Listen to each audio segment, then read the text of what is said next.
শুভ দ্বীপ্রহর বন্ধুরা, তোমরা সকলে কেমন আছো? আমি এক প্রকার আছি।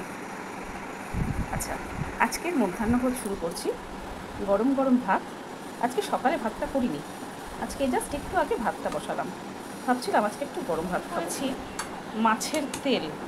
মাছের তেলের আলু বেগুন দিয়ে তরকারি। আমার এটা ভীষণ ভালো লাগে, তোমাদেরও নিশ্চয়ই খুব ভালো লাগে।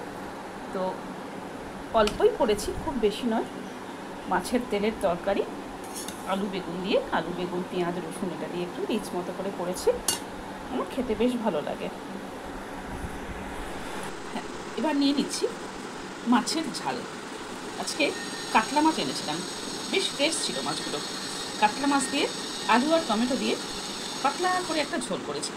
গরমকালে বেশ ভালোই লাগে, আমি তো বেশ ভালো খাই। তোমরাও নিশ্চয়ই সকলে ভালো খাও। সাথে নিচ্ছি একটু টমেটোর চাটনি।